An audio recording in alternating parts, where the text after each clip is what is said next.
one of the great rivalries in sports going, John, and has been for a while now.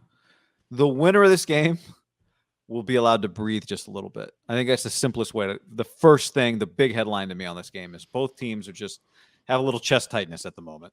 Well, I do think Seattle is way more on the line. You start 1-3, which would mean the Niners would be 3-1 and they beat you. Whoever wins the other game would be undefeated. We're glad you're watching this video. Like it and subscribe to our YouTube channel. Also, subscribe to our podcast below in the description. We're sponsored by Tito's Handmade Vodka. Yes, we are. #1 vodka in America. Savor responsibly. Right, and you'd be 1-3. They would be big behind the 8 ball.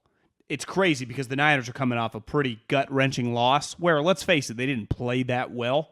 They were lucky to even make it that close. So they have a lot of urgency just to play better. And really, beside, a couple quarters in the Lions game and just a physicality in the Eagles game, but I don't think like they've played high-level football, that they have a lot to. You're going to lose back-to-back home games to start the season.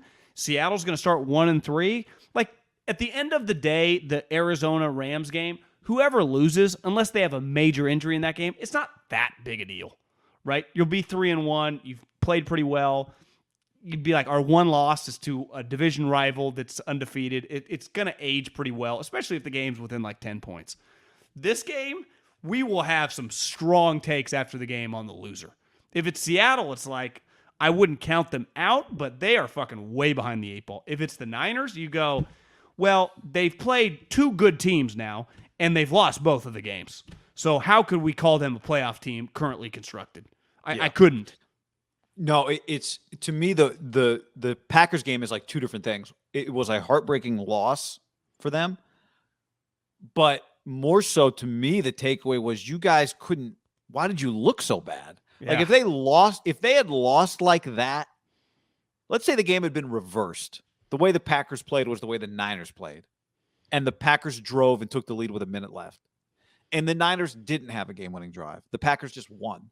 You'd walk away and go, heartbreaking loss, but look pretty good. Like you could, like the Packers are going to be able to live with that loss. Yeah, right. Because they got their best players, 2 best players rolling, right? But this is, and again, this is like same deal here on YouTube. Russell Wilson, Floor 9 Bloodline. Russell Wilson lives in our head rent free. He's the fucking boogeyman to us. Russell Wilson has beat the Niners more than he's beaten any other team. Russell Wilson is 15-4. Against the 49ers in his career, including the postseason. He's 10-7-1 against Arizona. I feel like the Cardinals play Seattle well. He's 8-11 against the Rams. He is 15-4 against the 49ers. That's pretty wild stat. I guess I knew it because we talked about it last year. Yeah, but this could be pretty, like to your point, it'd be significant to lose. It'd be really significant to win, given that you could put Seattle at 1-3. And you take advantage of the home game that you play against them. Well, don't they play the Rams then on Thursday Night Football? Well, yeah. Then these teams play each other next week. So the Rams or Cardinals, one of those teams is going to be 3-1. One of them will lose. One of them will be 4-0. So if the Niners beat Seattle, they can win next week. The worst they could be is second place in the NFC West. You'd be in really good shape. Yeah, and let's face it, guy. Even if they win this week, let's say the Cardinals lose.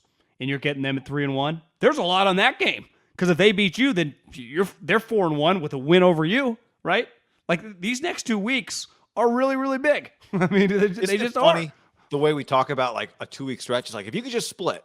Yeah, but then you win the first game and you don't talk about a split anymore. Well, you don't talk split when you're thinking playoffs against divisional opponents. That's right. When you're a really good team, you don't talk splits. You don't talk splits. But you could also, if you're going to talk win both, you got to acknowledge lose both is on the table too. Well, yeah. I mean, I do not feel great about this game. Right? I couldn't bet. If I was going to be unemotional and bet on this game, I would take Seattle plus 2.5. It's 2.5. I mean, I know you just said that, but I'm just saying that's what this is, 2.5. And in some ways, it feels like too much. We'll see. If Lockett's won, if you tell me Lockett's healthy with DK, I mean, it's just a tough matchup for the Niners. Remember last year, you just never forget that DK touchdown where he ran by everybody. He was so fast. It feels like the Niners are even slower this year than they were last year. No pass rush. You're right. I mean, he's not just the boogeyman. He's just a fantastic player. And 2, his just best games consistently. Dame Lillard and CJ are kind of like this with the Warriors. Now, they don't beat the Warriors at the rate in which Russell beats the Niners, but they have had a ton of just 40, 50-point games where it's like, these guys are incredible. And Russell, I would be shocked if he doesn't throw 3 touchdowns. So, boom, they're already in the 20s, right? Does Jimmy have a couple touchdowns in him? Yeah, their secondary is not great. Is Kerry Hyder, Khalil Mack back this week? I saw Kerry Hyder was mispracticed a couple days ago. Yeah, he has a concussion. On Wednesday. Dealing with a concussion. They look, the Seahawks have not. They turned out they beat the Colts, but I don't think you can go week to week like, oh, it turns out that team sucks, so you don't get credit for that win. They were kicking the Titans' ass, and they were beating Minnesota. They have not played a complete football game. No, but most teams don't play complete football games. But their half football games are better than the Niners' half football games, other than the Niners' half Lions game. Get in our DraftKings game. The link is below. Sign up at DraftKings with the code HAM. Also, if you want to gamble, use mybookie.ag, promo code HAM1. Yeah, it doesn't even count. That's why they call these football games, John, not football halves. Good point. You got to play 60 minutes. Good point. It's all about playing 60. You got to play 4 quarters of football. Put your 4s in the air. So, I don't think you have to play a perfect game to beat Seattle, even though it always feels like with these Niners Seahawks games coming in, like you gotta be perfect. And then it turns out like a bunch of crazy stuff, weird stuff happens. So I don't think you have to be perfect, but they better get more of a pass rush than they've had. And Russell historically is like scrambles around, right? So it's just. Sharon says you guys sucking off a 1-2 Seahawks team. Steve says Seattle giving up 440 yards a game. Shanahan has no excuses. I agree. The offense, Jimmy, I'm tired of acting like Jimmy's playing well. He makes a couple good plays. When have we been acting? But we haven't been acting. No, I'm just saying, like, Kyle's saying this. Maybe just Kyle saying this. Like, Jimmy's got to play a good game. Trying to get his head right. Because if he doesn't play a good game, that's part of coaching tactics. If he doesn't play a good game, you're not going to be able to. Trey Lance in a must-win game against the Cardinals. No, but I'm just saying you're not going to be able to make the playoffs with just Jimmy Garoppolo. This is a real situation they got right now. So all of a sudden you had a year where Trey didn't get to play, Jimmy was not good, and you missed the playoffs. Like, what got accomplished? Well, if Jimmy's not good and you miss the playoffs, Trey does play later in the season. I don't know how much longer you can wait.